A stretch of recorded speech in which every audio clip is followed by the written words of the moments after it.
Hi hello నమస్తే welcome to గైజన్ news. నేను భాగ్య. అసలు మన భారతదేశంలో సతీ సహగమన వ్యవస్థ ఉందా, లేకపోతే ఈ సతీ సహగమన వ్యవస్థ అనేది కల్పన అంటారా? అంటే చరిత్ర మనకు తప్పు చెప్తుందా, మన పుస్తకాలు మనం చదువుకున్న పుస్తకాలు మనం తప్పు చెప్తున్నాయా? ఈ విషయం గురించి ఎందుకు మాట్లాడుతున్నానంటే, అసలు మన భారతదేశంలోనే ఈ సతీ సహగమన వ్యవస్థ అనేది లేదంటుంది. మరి సతీ సహగమన వ్యవస్థ లేనిదే దానికి సంబంధించిన చట్టాలు ఎలా వచ్చినాయండి? ఈ రోజు ఈ విషయం గురించి డీటెయిల్ గా మాట్లాడుకుందాం. ఎవరైతే ఈ మగధ న్యూస్ లక్ష్మి ఉందో, నోటికి ఎంతొస్తే అంత అబద్ధాలు ఆడుతుందని చెప్పేసి చెప్తున్నాం కదండి.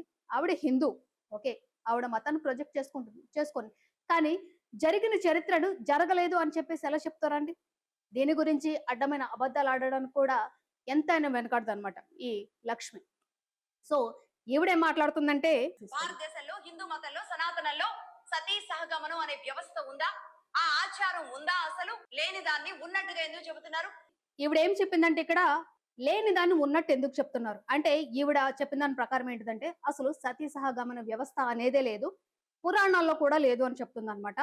అసలు మన పురాణాల్లో, హిందూ పురాణాల్లో ఎక్కడ కూడా ఈ వ్యవస్థ గురించి లేదానండి.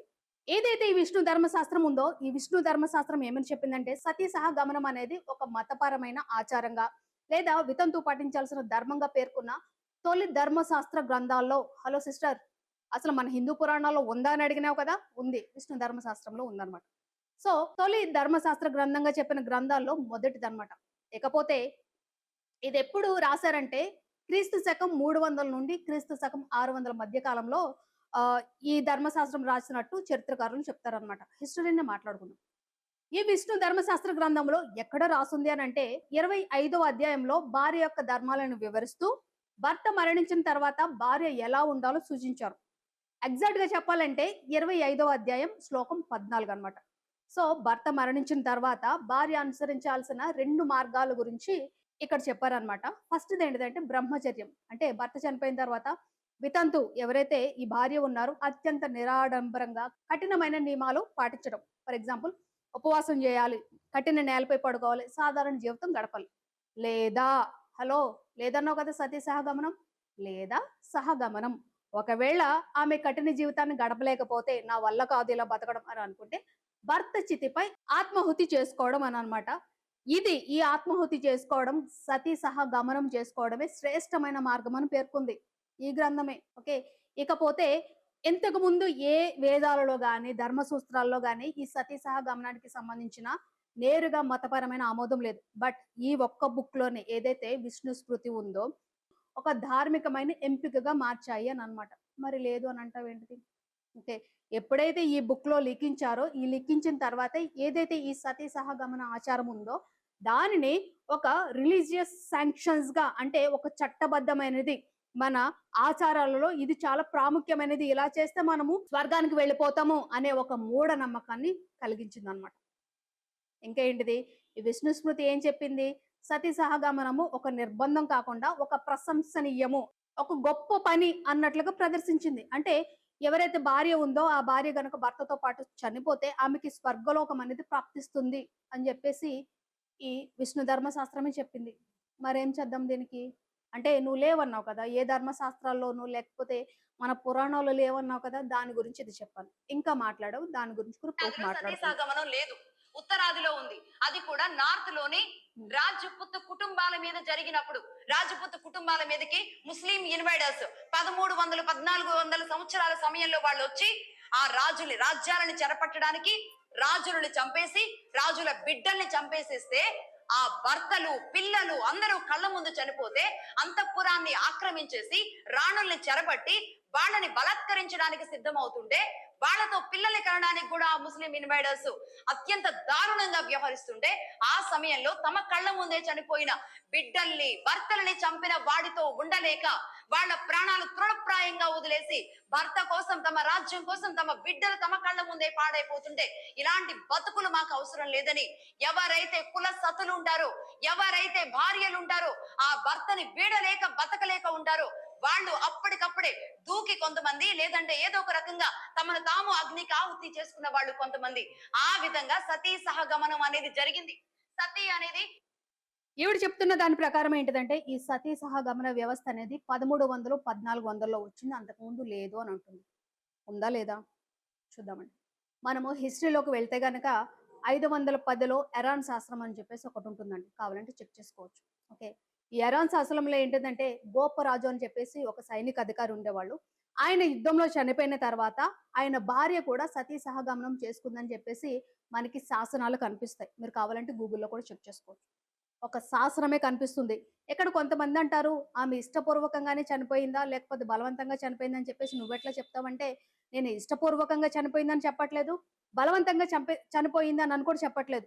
బట్ అక్కడ మాత్రము సతీ సహ గమనం అని చెప్పేసి ఒక వర్డ్ రాసుంటుందన్నమాట. ఈవిడ చెప్తున్న దాని ప్రకారం ఏంటిదంటే, ఎవరైతే ముస్లిం ఇన్వైడర్స్ వచ్చారో, అంటే దేశాన్ని ఆక్రమించుకోవడానికి వచ్చిన రాజులున్నారో, వాళ్ళ చేతుల్లో చనిపోయిన రాజుల భార్యలు ఈ సతీ సహగమనాన్ని అప్పటినుంచి ఆచరించారు తప్ప ఇంతకు ముందు లేదు అని చెప్తుంది. హిస్టరీని ఎందుకు మారుస్తున్నావు నువ్వు? హిస్టరీని ఎందుకు మారుస్తున్నావు? ఇది 510 నుంచే ఉంది. గోపరాజు ఇంకా చెప్పాలంటే ఆయన శివభక్తుడు. గొప్ప శివభక్తుడు. సో ఆయన భార్య కూడా సతీ సహగమనమే చేసుకుంది కదా! రాజా రామ్మోహన్ రావు గారు దేని మీద ఆయన పోరాటం చేసినట్టు? ఈ వ్యవస్థ మీద కదా పోరాటం చేసింది. ఒక జరిగిన హిస్టరీని జరగలేదు అని చెప్పేసి ఎందుకు చెప్తున్నావు? ఇప్పుడు హిందూ ధర్మంలోనే జరిగింది. దాన్ని దాటుకుని వచ్చేసాం మనము. దాన్ని దాటుకుని వచ్చేసాం. ఆచారం అనేది పూర్తిగా మరుగున పడిపోయింది. ఆచారం అనేది ఒక దురాచారం అని చెప్పేసి దాన్ని కంప్లీట్‌గా వదిలేసాం. ఇంకా ఆ వదిలేసిన దానిని అసలు మా ధర్మంలోనే జరగలేదని చెప్పేసి ఎట్లా చెప్తున్నావు? ఇప్పుడు ఆ ఆచారము యోగ్యమైనదని చెప్పేసి ఎవరు అనట్లేదు. మీరు ఇలాగ చేశారని చెప్పేసి కూడా ఎవరు అనట్లేదు. ఎందుకంటే ఆచారాన్ని బ్యాన్ చేశారు. అంటే నువ్వు చెప్తున్న దాని ప్రకారం 1300, 1400 అనంటే దానికంటే ముందున్నదే కదా ఈ 510. అంటే దీనికంటే ముందు నువ్వు చెప్పిన ఈ ముస్లిం రాజుల కంటే ముందే కూడా ఈ సతీ సహగమన వ్యవస్థ మన భారతదేశంలో ఉంది కదా! ఆ తర్వాత 19వ శతాబ్దం ప్రారంభంలో బెంగాల్‌లో ఎక్కువ బెంగాల్‌లోను ఈ భర్త చనిపోయిన తర్వాత భార్యను బలవంతంగా ఆ చితి మీద కూర్చోబెట్టి, ఆమె లేస్తుంటే కర్రలతో అణిచివేసి ఇవన్నీ జరగలేదా? ఇవన్నీ చూసిన తర్వాత కదా ఈ రాజా రామ్మోహన్ రాయ్ గారు దీని మీద పోరాటం చేసింది. ఎందుకు చేశారప్పుడు?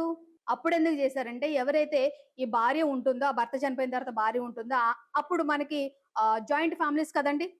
ఈమెకెక్కడ ఆస్తి ఇవ్వాల్సొస్తుంది. ఈమెకెక్కడ ఈ కుటుంబంలోనూ పరపతి పెరిగిపోతుందన్న ఇదితోటి ఆమె కూడా చనిపోతే ఆమె ఆస్తి కూడా మాకే ఆమె ఆస్తి కూడా మేము తీసుకోవచ్చు అనే ఒక దుర్మార్గమైన ఆలోచన ఉండబట్టి ఈ సతీ సహగమనాలు. ఇంకొకటేంటిదంటే ఎవరైతే ఈ విష్ణు పురాణం చెప్పినట్టుగా భర్తతో పాటు చనిపోతే ఆమెకు కూడా స్వర్గ ప్రాప్తి వస్తుంది అనే ఒక విషయాన్ని నింపడం వల్ల ఏంటిదంటే కొంతమంది ఇష్టంగా చనిపోయిన వాళ్ళున్నారు. ఇంకా మాక్సిమము బలవంతంగా చంపేసిన వాళ్ళు లేరా అండి? భార్యల్ని ఇలా చితి మీద పడుకోబెట్టి బలవంతంగా చంపేసిన వాళ్ళు లేరా? మరి ఎందుకు నువ్వు ఇలాంటి అబద్ధాలు చెప్తున్నావు? ఇంకొకటి ఇదొక మంచి ఆచారము అని చెప్పేసి శాస్త్రాల పేరుతో ప్రజలను తప్పుదోవ పట్టించలేదా? దీనికి వ్యతిరేకంగా మాట్లాడడం అంటే అప్పట్లో పెద్ద సాహసమనే చెప్పాలి. అయినా సరే రాజా రామ్మోహన్ రాయ్ గారు దీనికి వ్యతిరేకంగా పోరాడలేదా? ఈయన చేసిన పోరాటాల ఫలితంగా విలియం బెంటిక్ అనే అతను 1829 డిసెంబర్ 4న ఒక చట్టాన్ని తీసుకురాలేదా? నువ్వన్నట్టు అసలు ఇలాంటివి జరగకపోతే గనక భారతదేశంలో ఈ సతీ సహగమనం అనేది జరగలేదు. ఈ సతీ అనే వ్యవస్థనే లేదు అని అనుకుంటే గనక ఈ సతీ రెగ్యులేషన్ యాక్ట్ 1829 ఎందుకు తీసుకొచ్చినట్టు? విషయాలేమి జరగకుండానే చట్టాలు తీసుకొచ్చేస్తారా? హ్మ్. ఇంకా అదంటే బ్రిటిష్ వాళ్ళు ఉన్నప్పుడు. బ్రిటిష్ వాళ్ళు వెళ్ళిపోయిన తర్వాత మన దేశంలో అలాంటివి జరగలేదా? ఏది? రూప్ కన్వర్ ఘటన రాజస్థాన్‌లో జరిగింది. అక్కడేం జరిగింది? 1987 సెప్టెంబర్ 4న రూప్ కన్వర్ భర్త మాల్ సింగ్ అనారోగ్యంతో చనిపోయారు. అదే రోజు అంత్యక్రియల సమయంలో రూప్ కన్వర్ కూడా చితిపై దహనమైపోయింది. అంటే భర్తతో పాటే భార్య కూడా దహనమైపోయింది. బట్ ఇప్పటి వరకు కూడా అది బలవంతంగా చేసిందా? లేకపోతే ఆవిడ స్వచ్ఛందంగా వెళ్ళిందా అనేది తెలీదు. అక్కడ 2 రకాల వాదనలుంటాయి. అంటే ఒకటి ఆమెకి భర్త పైన చాలా ప్రేమ కాబట్టి స్వచ్ఛందంగా వెళ్ళింది అని అంటారు. బట్ ఆమె కుటుంబ సభ్యులు ఎవరైతే రూప్ రూప్ కన్వర్ ఉన్నారో ఆవిడ కుటుంబ సభ్యులు ఏమంటున్నారంటే, లేదు మా కూతుర్ని బలవంతంగా చితిపై తగలబెట్టేశారని చెప్పేసి ఆరోపణలొచ్చాయి. దీని మీద దేశమంతా కూడా రచ్చ రచ్చ జరిగింది. ఈ ఘటనపై కేసు నమోదు చేశారు. చాలా మందిని అరెస్ట్ చేశారు. ఆమెని బలవంతంగా చితిపై కూర్చోబెట్టారా? లేకపోతే ఆమె చితిపై కూర్చుందా అనే విషయాన్ని పక్కన పెడితే అక్కడ సతీ సహగమనం జరగలేదా? ఏంటి? బ్రిటిష్ వారు వెళ్ళిపోయిన తర్వాత.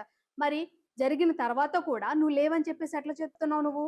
నిజంగా అది బలవంతంగా జరిగిందా? లేకపోతే ఆవిడకావిడే స్వచ్ఛందంగా వెళ్ళిందా అనేది ఇప్పటి వరకు తెలీదు. బట్ సతీ సహగమన ఆచారం అయితే ఉంది కదండీ అప్పుడు. ఓకే. ఈ ఘటన తర్వాత ఏదైతే రూప్ కన్వర్ ఘటన జరిగిందో బ్రిటిష్ వాళ్ళు ఉన్నప్పుడు ఒక యాక్ట్‌ని తీసుకొచ్చారు. దాని తర్వాత ఈ ఘటన రూప్ కన్వర్ ఘటన జరిగిన తర్వాత 1987లో మళ్ళీ మన గవర్నమెంట్, మన కేంద్ర ప్రభుత్వం, మన భారత కేంద్ర ప్రభుత్వం commission of Sati prevention act 1987 తీసుకొచ్చింది. నువ్వన్నట్టు గనక సతీ సహగమనం ఆచారం అనేదే లేకపోతే మన భారతదేశము, మన ఇండియన్స్ అధికారంలోకి వచ్చిన తర్వాత, మనకు స్వాతంత్రం వచ్చిన తర్వాత మళ్ళీ ఇలాంటి యాక్ట్‌ని తీసుకురావాల్సిన నెసెసిటీ ఏంటి? చెప్పు, నువ్వన్నట్టు అసలు లేదు అని అంటున్నావు. లేదు అని అన్నప్పుడు యాక్ట్‌ని ఎందుకు తీసుకురావాల్సొచ్చింది? చెప్పు, నువ్వే చెప్పు. ఎందుకు తీసుకురావాల్సొచ్చింది యాక్ట్‌ని? నిజాలు మాట్లాడవా నువ్వు? ఇక దీనికి కూడా మన పురాణాల్ని సాక్షాత్తు పార్వతీదేవినే కల్పేసిందనమాట. ఎందుకు కలిపిందో చూద్దాం. యక్ష యజ్ఞంలో పార్వతీదేవి కూడా శివుడిని అవమానించిన క్షణాన తాను కూడా అదే విధంగా యక్ష హోమానికి బలైపోతుంది. అక్కడ సతీ అనే పదం వింటాం. ఆ విధంగా ఇక్కడ కూడా అదే సతీ సహ గమనం, సహ అంటే భర్తతో పాటు సహ తోడుగా వెళ్లే గమనం అన్నమాట. చరిత్రను వక్రీకరించి అడ్డదిడ్డంగా మాట్లాడు. దేవుడు పెద్ద నోరిచ్చాడు కదా అని చెప్పేసి పిచ్చి పిచ్చిగా అయితే వాగొద్దు. ఎవడు చెప్తున్న దాని ప్రకారం ఏంటిదంటే దక్ష యజ్ఞంలోను పార్వతీదేవి శివుడికి అవమానం జరిగింది కాబట్టి అవమానాన్ని భరించలేక యజ్ఞంలో దూకి చనిపోయింది. ఓకే, ఇక్కడ సతి ఉంది కాబట్టి అక్కడ కూడా సతి ఉంది కాబట్టి ఈ రెండు ఒకటే అని చెప్తుంది. అడ్డమైన వాగుడు వాగితే చెప్పులతోనే కొడతారు. ఎందుకంటే పార్వతీదేవికి ఈ సతీ సహగమనానికి సంబంధం లేదు. ఆ రోజు జరిగింది ఏంటి? ఏదైతే దక్షుడు యజ్ఞం చేస్తున్నాడో ఆ యజ్ఞంలో శివునికి అవమానం జరిగింది, ఇలాంటి అవమానం నేను తట్టుకోలేని చెప్పేసి ఆవిడ యజ్ఞంలో దూకి చనిపోయింది. చితిపై, భర్త చితిపై కూర్చుని కాదు ఆవిడ చనిపోయింది. ఎందుకు ఇలాగ మాట్లాడతావు నువ్వు? గూగుల్ అడుగు చెప్తాది. నువ్వు ఆ సతీ సహగమనాన్ని పార్వతీదేవి యజ్ఞంలో పడి చనిపోయిన దానికి నువ్వు ముడి పెట్టకు. నువ్వు ఇది సతీ సహగమనం ఎందుకు అవుతుంది? నా భర్తను అవమానం చేశారు, నా భర్త మీద నాకు గౌరవం ఉందని చెప్పేసి తండ్రి చేసిన అవమానాన్ని నిరసిస్తూ ఆవిడ ఆత్మత్యాగం చేసుకుంది. తన భర్తకి అవమానం జరిగిందని. పురాణాల ప్రకారం ఏంటి? శివుడిపై ఉన్న ప్రేమతో ఆమె అగ్నిలో ప్రవేశించింది. శివయ్య చనిపోయినందుకు కాదు ఆవిడ అగ్ని ప్రవేశం చేసింది. ఏం మాట్లాడుతున్నావు నువ్వు? చెప్తున్నాను కదా, నీకు ఆ రాములమ్మకి కొంతమంది బ్యాచ్ ఉన్నారు అన్నమాట. మీకేంటిదంటే ప్రతిదాన్ని కూడా పురాణాలతోనూ మతాలతోనూ కలిపేద్దాం. అప్పుడు మనకి ఫాలోవర్స్ ఎక్కువైపోతారు. ఇప్పుడు మతానికి కలిపేసి మాట్లాడమని అనుకోండి, ఎవరు హిస్టరీని చెక్ చేయరు కాబట్టే ఇలా అడ్డదిడ్డంగా మాట్లాడతాం. మీకు ఎన్ని సార్లు చెప్పినా సరే అసలు మీకు బుద్ధి అనేది ఉండదన్నమాట. మీరు జర్నలిజం చేస్తున్నారో లేకపోతే మత ప్రచారం చేస్తున్నారో అర్థం కావట్లేదు నాకు. పోనీ మత ప్రచారం చేసుకుంటే దాన్ని కూడా ఎంత దారుణంగా ఇలాగ అడ్డమైన అబద్ధాలతో ప్రచారం చేయరు ఎవరును. ఆవిడేమో ఏదో ఆవిడ ఫోటో మార్పు చేస్తే దానికేమో ఏకంగా ఆ ద్రౌపది దేవత కంపేర్ చేసేసుకుంటది ఆవిడ. ఇక్కడ నువ్వేమో పార్వతీదేవి ఆవిడ భర్తకి అవమానం జరిగిందని చెప్పేసి ఆవిడ యజ్ఞంలో దూకేస్తే నువ్వేకంగా దాన్ని తీసుకెళ్లి సతీ సహగమనానికి ముడిపెట్టేస్తున్నావు. దేనికి మీకు లింక్ ఉండదా? అంటే మీ రీసెర్చర్స్ అనేవాళ్ళు ఇట్లానే తగలడ్డారా? మతం అనేది లేకపోతే బతకలేరు మీరు. ఇంకా ఈవిడ ఫాలోవర్స్ కూడా హిస్టరీని ఏం చెప్తుందయ్యా మీరు? ఓ జేజేలు కొట్టేస్తున్నారు. చెక్ చేయండి మీరు కూడా ఒకసారి. మనం చెక్ చేయము, ఎందుకంటే అందులో మతం ఉంది కదా, మన మతం ఉంది కాబట్టి చెక్ చేయము. ఇలాగే మేము అంధభక్తుల్లాగా తయారవుతాం అనమాట. మీ అంధభక్తులు ఉన్నంత కాలం వీళ్ళ ఆటలు సాగుతానే ఉంటాయి అనమాట.